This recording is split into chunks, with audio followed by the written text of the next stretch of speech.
This is Optimal Living Daily Relationships, episode 84, The Essence of Fatherhood, 6 Simple Lessons by Babauta of Zen Habits.net. And I'm Joss Marie, your host right here on the Relationships edition of Optimal Living Daily. This is the show where I cover dating, marriage, family, and parenting, just to list a few. The creator and producer of this show, Justin Mullick, actually handpicks the content from some of the best relationship blogs out there. And then I'm the lucky one who gets to narrate them to you every Monday through Friday. And yes, it's always with permission from the authors. Today, I have a parenting post from Babauta of Zen Habits.net. While it may be geared toward fathers, because Leo wrote it from his personal experience of being a father, it totally applies to mothers too. We actually feature Leo pretty frequently here on the show, but Justin Mullick also covers his content over on Optimal Living Daily, which is another podcast in our network. So go ahead and subscribe to that show too if you'd like to hear more of Leo's content being narrated to you for free by Justin. Just search for Optimal Living Daily from wherever you're listening to this show or come by oldpodcast.com/listen. But for now, let's get down to the core of today's episode and start optimizing your life. The Essence of Fatherhood, 6 Simple Lessons by Babauta of Zen Habits.net. I've been a father for more than 21 years and have 6 kids altogether, and have loved every messy minute of it. And now I have a young brother who's becoming a father this month and is deeply scared by the prospect of fatherhood. He's not sure if he'll do a good job, worried he'll fail. I can tell him this. Being a father is the scariest thing I've known in my life. All of a sudden, I was 19 and in charge of a fragile human life, so precious and dear, but so flickering and easily put out. And I was completely unprepared. No class in school taught me what to do, and I had very few life lessons by that time. It was the most terrifying experience ever, and it's been the most rewarding thing I've ever done. More rewarding than getting married, than running an ultramarathon, than starting a successful business, than helping thousands of people change their lives through my example. But to be honest, I sucked at it at first. My biggest problem, apart from a dreadful lack of knowing what the hell I was doing, was a sense of entitlement. My child should do what I say, behave a certain way, grow into the person I want her to be. That's ridiculous. I now know, but it caused me all kinds of conflict in the beginning. I now see a father not as a shaper of clay, but a herder of cats.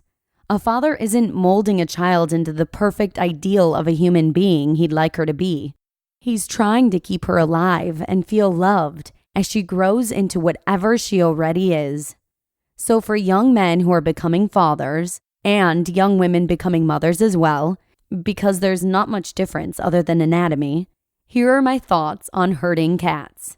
Just know that I've violated all of these ideas repeatedly and learned these lessons the hard way. Number 1, your first job is to love them and to be there for them. This is above all other duties. Of course, we need to keep them safe and fed and clothed and change their diapers, keep them alive, and that's important. But let's consider that the baseline. It's not hard to keep a child alive into adulthood. Anyone can do it with a smidgen of effort. What's important is whether the child grows into an adult who is loved.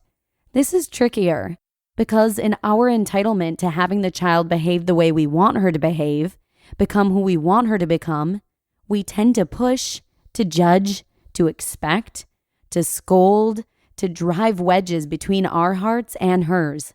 But in the end, all of those things just get in the way of the main duty, to have her be loved.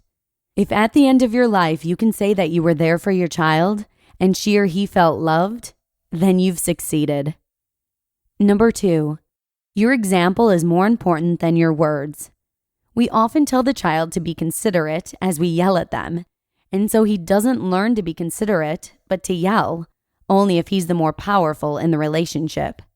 When we punish, they learn how to punish and not whatever other lesson we think we're teaching. When we put them on restriction, they aren't learning to share like we think they are. If you want the kid to grow up healthy, you should exercise and eat healthy foods. If you want the kid to find work that he's passionate about, do that yourself. If you want the kid to read, then turn off the TV and read. If you don't want the kid to play video games all day, shut off your computer. Number 3, a hug accomplishes your main duty, to love, while punishment is the example we're setting for the kid to punish when someone makes a mistake. When a child behaves badly, this is a mistake. Are we adults free from mistakes? Have we never been upset, never behaved badly, never given in to temptation, never told a lie? If we have done any of these things, why are we judging our child for doing them and punishing her for them? What's more important than judging and punishing when a child makes a mistake and behaves badly is understanding, empathy. Put yourself in her shoes. What would help you in that situation? Have compassion. Give a hug. Show how a good person behaves through the example of a hug. And yes, talk about the problem. Get them to understand why the behavior wasn't so great. Get them to empathize with the person they've hurt. But learning to empathize must start with your example. Number 4, trust them. Let them take risks and fail, and show them that it's okay to fail. It's okay to take risks. Don't give them the neuroses of being afraid of every little risk, of worrying constantly about safety, of making a mistake and getting punished for it. They will fail, and your reaction to that failure is more important than the failure itself.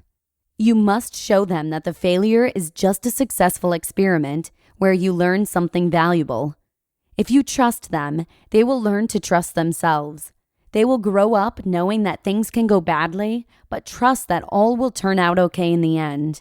That's a trust in life that's incredibly valuable. Number 5, let them be who they're going to be. You aren't in control of that. You might care deeply about something, but she doesn't. You might think what she cares about is trivial, but that's who you are, not who she is. Let her express herself in her way. Let her figure out things for herself. Let her make choices, mistakes, take care of her own emotional needs, become self-sufficient as early as she can. Number 6, read with them. Play ball with them. Take walks and have talks with them. Gaze up at the stars with them and wander about the universe. Make cookies with them.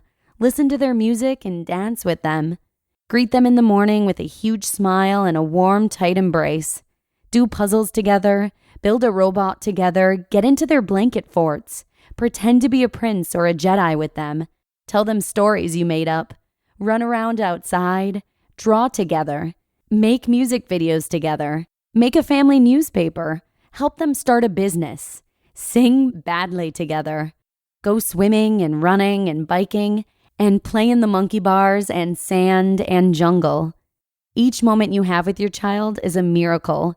And then they grow up and move away and become their own person and figure out who they are and get hurt and need your shoulder to cry on. But they don't need you anymore. And so, in the end, fatherhood is being there until they don't need you to be there, until they do again. And it's not a thankless task, because they will thank you every day with their love, their presence, their smiles. What a joyful thing to be a dad. You just listened to the post titled, The Essence of Fatherhood, 6 Simple Lessons by Leo Babauta of ZenHabits.net. I just want to say thank you to Leo Babauta for letting us share this beautiful post today. It's always a pleasure. Also, for those of you who may not know, Optimal Living Daily Relationships is just one of 5 podcasts in our network.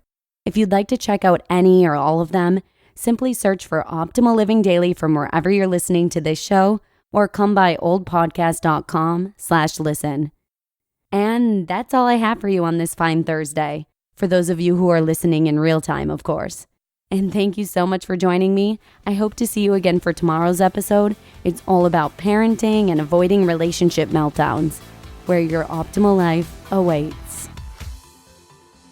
Hello, Life Optimizer. This is Justin Malik, creator and producer of this podcast, but also Optimal Living Daily, the show where I read to you from even more blogs covering finance, productivity, minimalism, personal development, and more from incredible bloggers like Derek Sivers, Zen Habits, Mark and Angel, The Minimalists, and all the ones you hear on this show too. So if you enjoyed today's episode and like taking amazing blogs on the go, come on over to Optimal Living Daily and subscribe to that one too. And together, we'll start optimizing your life. You've been listening to Optimal Living Daily. Be sure to hit the subscribe button to stay up to date on each new episode and head to oldpodcast.com. That's OLDpodcast.com for a free gift as well as more actionable tips and resources to help you maximize your potential. Thanks for joining us, and remember, your optimal life awaits.